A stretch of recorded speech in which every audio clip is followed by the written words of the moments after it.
Señores, de regreso estamos con el consumidor. Mi queridísima amiga Danisa Cruz nos acompaña. Ella es fiscal de la Unidad de Derechos Humanos. Y digo queridísima amiga porque la realidad es que sí, somos amigos de hace muchos años, como 20 años, Danisa. Un poquito menos. Un poquito menos, sí. Si no nos conocíamos desde que teníamos Pampers. Sí. Un placer tenerte en el programa. Gracias. Qué bueno que estés aquí y hablar de esta Unidad de Derechos Humanos que tú diriges, ¿no? Y nos gustaría que primero que nos explicara qué es esta, qué hace esta unidad, cuáles son las funciones de ella. Bueno, yo agradecida de poder estar aquí con ustedes, compartiendo contigo y con los amigos que nos escuchan en sus hogares. Sí. La Unidad de Derechos Humanos justamente es una dependencia del Ministerio Público, de la Fiscalía, de la Procuraduría General de la República, que trabaja para defender los derechos de las personas que están en estado de vulnerabilidad.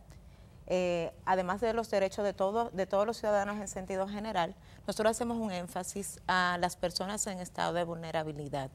Decimos que están en estado de vulnerabilidad porque son personas que deben de tener los mismos derechos que todo el mundo, pero sin embargo nosotros como sociedad los hacemos vulnerables.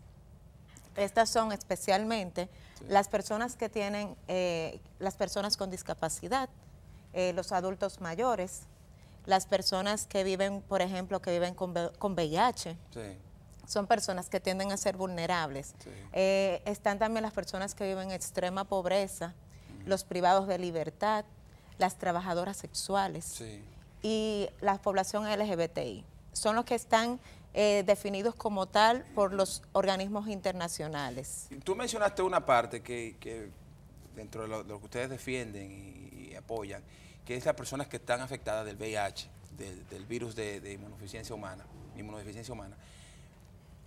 ¿Qué dice la ley? O sea, ¿cuál es la forma que ustedes ayudan? ¿No puede ser discriminada una persona con VIH para ejercer alguna labor? ¿Cuál es el criterio? Justamente por eso es que las personas que viven con VIH tienen una protección especial. La misma ley de SIDA prevé, es de las leyes que especifican que está prohibida la discriminación e impone sanciones a las personas que discriminen a una persona que vive con VIH. O sea, si yo voy a solicitar trabajo en una empresa y dentro de los análisis, me mandan a hacer análisis y me piden una prueba del VIH, ¿eso es ilegal? Y sale, bueno, eso tiene que regularlo el Ministerio de Trabajo. De que el hecho de que salga positiva la prueba y no te den el trabajo es una práctica de discriminación.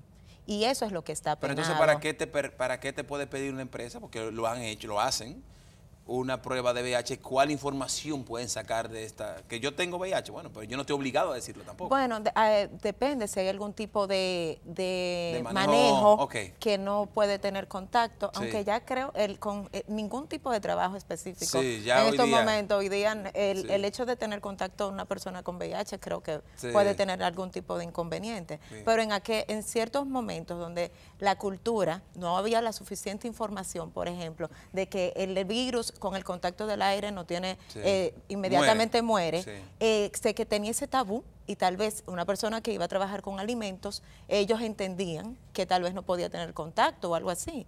Pero realmente se ha demostrado que eso no tiene nada que ver y por tanto, cuando no te dan un trabajo por un tema de tú tener la enfermedad de VIH, es discriminatorio. Otro tema que tocaba era las trabajadoras sexuales. Y me gustaría que me explicaras ¿de qué forma ustedes en la unidad ayudan a estas mujeres trabajadoras sexuales? En la unidad nosotros hemos hecho un trabajo conjuntamente con todas las organizaciones de la sociedad civil. Antes tú no puedes trabajar, por ejemplo, un tema de derechos humanos sin tú escuchar la campana de los que son afectados. ¿Qué pasa? Nosotros hemos tenido reuniones de trabajo con las organizaciones que están trabajando directamente con las trabajadoras sexuales, valga la redundancia. Modemu, por ejemplo, que es el Movimiento de Mujeres Unidas, trabaja con estas personas, con esta población vulnerable, las organiza, les dan planes de salud, les explican temas justamente para orientar con el tema de VIH, con el tema de las adicciones y además, en el caso nuestro, nosotros nos hemos involucrado con el tema de la violencia que sufren estas mujeres en las prácticas en el ejercicio de su trabajo sexual. Pues regularmente son vulnerables porque los agentes del Estado en muchas ocasiones la violentan, los clientes la violentan y muchas veces se puede decir que cometen, que también hay una clasificación que es la de feminicidios, sí. Porque cuando un hombre mata a una mujer, sin importar si hay una relación, un vínculo afectivo entre ellos, también es un tema es un feminicidio. Entonces, ustedes dentro de la unidad, ¿de qué forma? O sea, ¿qué hacen ustedes para ayudar, ¿no?, ante situaciones que suceden a diario en el país con respecto a esto de los derechos humanos? ¿De qué forma? ¿Qué ustedes hacen? Bueno, nosotros hacemos reuniones de trabajo, mesas de trabajo, tanto con las organizaciones de la sociedad civil, con COIN y con el Observatorio de Derechos Humanos, como con los agentes del Estado. Hemos sido como un ente que reúne todos los agentes del Estado, policía, DNCD, CESTUR, cualquier otra institución que tengamos la información que en algún momento pueden violentar un derecho fundamental de estas poblaciones vulnerables. Sí. Hacemos reuniones periódicas con ellos, exponemos cuál es la situación y se capacita, por ejemplo, al personal que trabaja, a los agentes del Estado. Nosotros hemos capacitado en los temas de uso de la fuerza y en los temas de discriminación, estigma, discriminación y prejuicios. Okay. Una persona discriminada o que se sienta que sus derechos han sido vulnerados, ¿qué debía hacer? ¿Cómo llega donde ustedes? Bueno, nosotros tenemos varias formas de comunicación para que nos pongan las denuncias. Pueden hacerlo a través de nuestros teléfonos 809-533-3522, extensión 214 y 1219. Pueden hacerlo también por las redes sociales en @procuraduría-rd, en Twitter y en Facebook. Y además pueden poner las denuncias por cualquier vía, pueden ir directamente a nuestras oficinas que están ubicadas en la Procuraduría General de la República. Y en los casos, por ejemplo, de personas que viven con discapacidad, pueden ir directamente a CONADIS y CONADIS nos remite la información a nosotros, sí. O en los casos de los adultos mayores, a CONAPE, sí. Consejo Nacional de la Persona Envejeciente, y nos remiten la información a nosotros, o pueden ir en los casos, por ejemplo, de CONAVIH-Sida, al CONAVIH-Sida, que son las instituciones del Estado con las que también nosotros trabajamos. Okay. Además del Observatorio de Derechos Humanos, que está adscrito al COIN, que lleva incluso las estadísticas, sí. De las violaciones a derechos humanos, que de hecho nos sirven de insumo a nosotros para obtener las informaciones y hacer políticas públicas. ¿Qué es la denuncia más frecuente que ustedes reciben? ¿Cuál es la denuncia más frecuente que reciben? Ustedes allá adentro. Allá, realmente el tema de los abusos policiales. Abusos policiales. Y discriminación.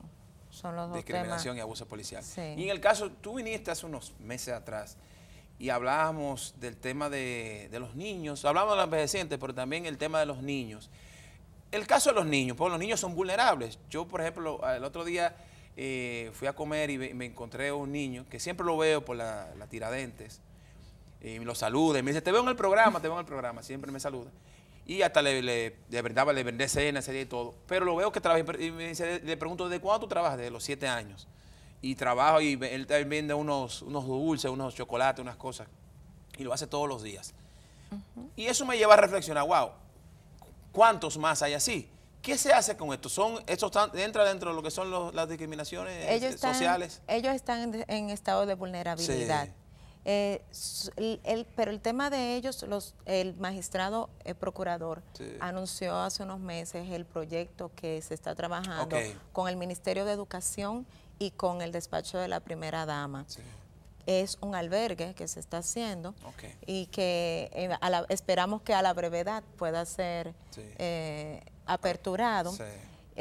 Y la idea es hacer un trabajo con estos niños, que todo este tema de estos niños en condiciones de vulnerabilidad es un tema del organismo rector, de, sí, CONANI. De CONANI. Nosotros estamos haciendo un trabajo para poder complementar desde una perspectiva de derechos humanos. Okay. Tenemos que hacer una pausa, Danisa. Cuando regresemos seguimos hablando sobre este tema tan interesante y conocer, ¿no?, de qué forma las personas que viven en situaciones vulnerables pueden ser ayudadas por esta unidad. Regresamos ahora.